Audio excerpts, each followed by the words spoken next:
Okay, power reference video number 7. We're going to have a look at PowerToggles now. So these are powers that you turn on, they keep on running until you turn them off again, or they get turned off under other circumstances. So we'll make a power toggle here, we'll make it do something. Let's, now by default they come out as self only. Let's make it give us flight. That's a common toggle. So we've got a flight buff here, set up, and we'll give that to Miss Amazing as one of her powers. Power toggle. We'll rename it to flight actually. Flying. Flying. Flying. Yeah.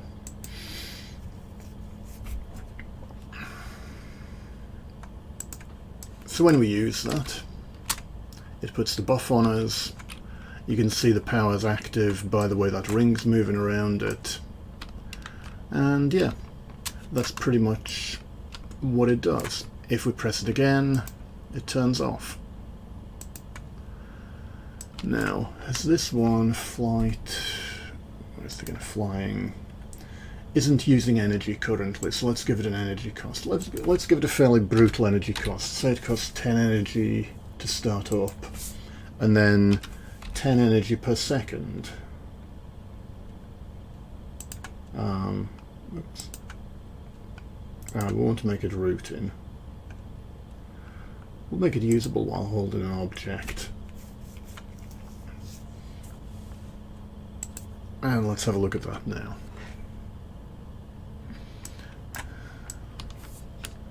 So we can turn it on, but it's chewing up our energy pretty fast. And when that energy bar hits 0, the toggle will turn itself off. Here we go, boom. And we start recovering energy again and can turn it on straight away. If we put a cooldown on it, say 5 seconds, that means when it turns off it'll be 5 seconds before we can activate it again.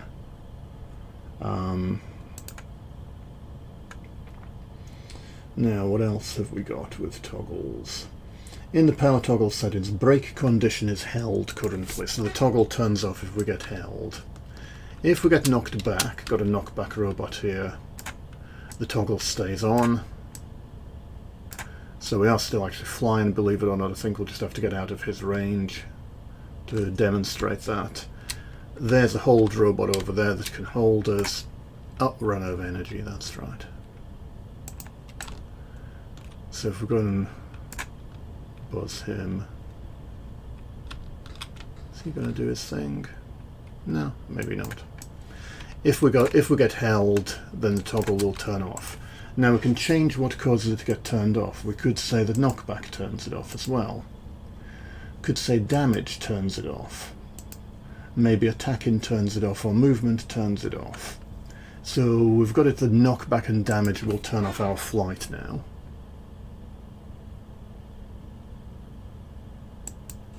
Let's have a look at that.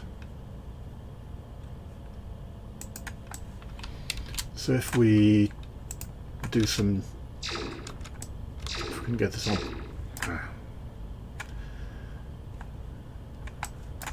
Let's go to the throw robot. He'll turn it off for us if we can stay airborne. Right. Turn it back on. Knockback turns the toggle off, and damage there. You can have one, like I said, you can have one where movement turns it off. Wouldn't be great for flight really, though you could have, say, a force field that you erect and you can't move, or if you do move it, switches itself off.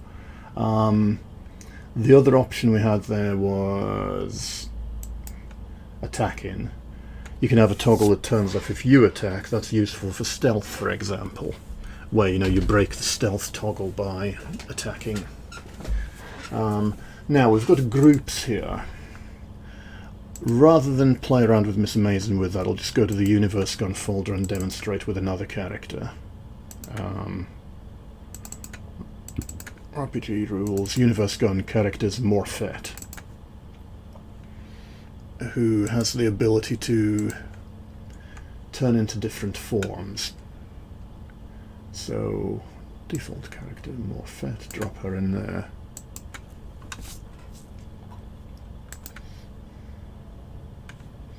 And she's got this transformation power set with a fire form toggle, which never gets broken, but it's in the group form. Metal form is also in the group form, so this is just a word I've typed in there. And a gas form is in the group form. What that means is these toggles turn each other off. So if we go to fire form, which grants us a number of abilities, and also has a number of powers which are gated by you have to be in a fire form to use them, like Flaming Bolt. We can switch to metal form, and fire form turns off. You know, the particle system fades. That unlocks another series of powers we can use. If we switch to gas form, that turns off metal form and fire form. So, you know, quite sensibly, she can only be made out of one special material at a time. You can turn any of them off manually like that. Switch to metal form, switch to fire form, and the metal form disappears, and we can fly, and so on. So that's the idea of mutually exclusive toggles. We'll go back to Miss Amazing now. Right, we'll drop her in the player spawn. And we'll have a look at that flying one. Let's take the hideous energy cost off it. Say it just takes 1 energy per second to run. And we can give it a maximum uptime. So let's say that it only lasts for 20 seconds. Recharge type never. This is going to be a very brutal form of flight, in that you can fly for 20 seconds. Whoops. I need to put Miss Amazing in there. Not in play mode. So she'll now be able to fly for 20 seconds. You can see a little timer counting down there. This is like the maximum uses on a power, which are talked about with grenades and so on. We've got 8, 7, 6, 5, 4, 3, 2, 1, and it switches off and can never be used again. Now, what we could do instead, I'll take the cooldown off, because that'll just interfere with this. Recharge type, we could say we've got an action, and we're going to use the use console animation to do that. And that means when the flight wears off, we will get an action to recharge it. So we'll have 20 seconds of flight here.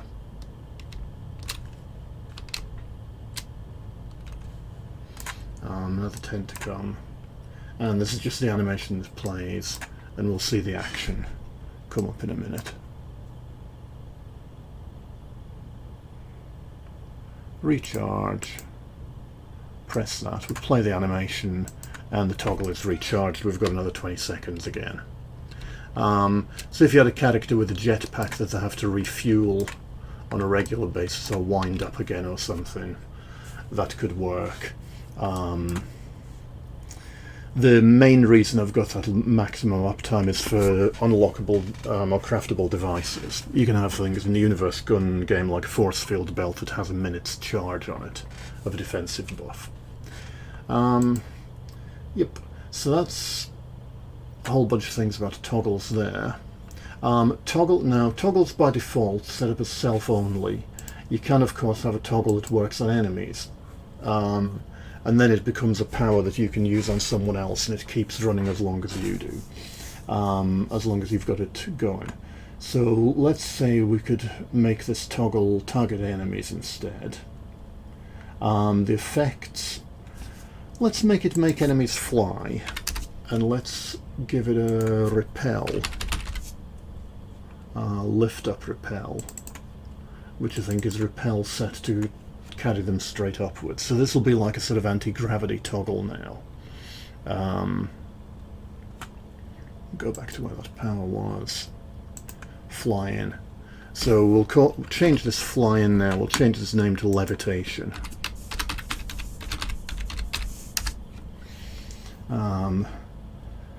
And with the power like that, we get a beam settings as an optional thing. Let's give it the pulse beam. I think we've got generic beam pulse. Toggle effects, we'll select something nice. Taser burst appears on us and appears on our left hand, say, and the animation for this will be left-handed cast. So now this toggle will work on enemies and basically lift them up into the air.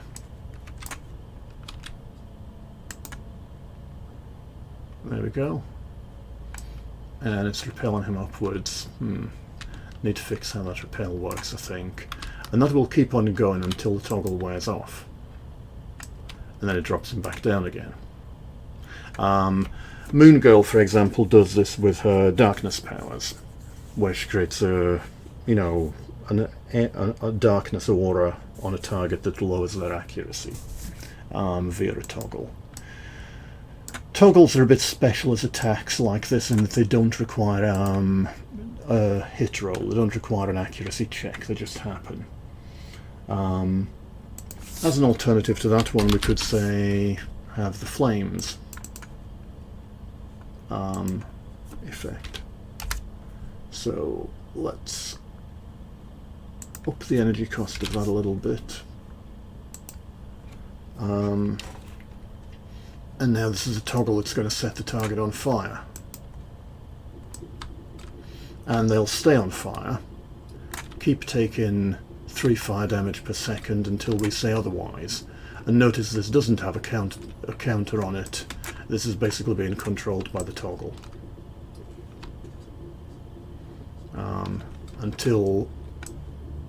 Until we run out of energy, and then it switches off. Yeah, so that's an overview of power toggles. Their basic role is they turn on and then the power just runs passively. Generally used to give self buffs, but you can use them to debuff enemies or have one that buffs allies if you want. They also have a range, worth noticing that if we get out of range or break line of sight, according to the rules for the power, then the toggle will break. Yeah, and you can specify what's going to break the toggle, whether it's being held, damaged, knockback or whatever, and give them a maximum uptime. And then you can use the group setting to have mutually exclusive toggles where you can only turn one on at a time for sort of different modes for a character.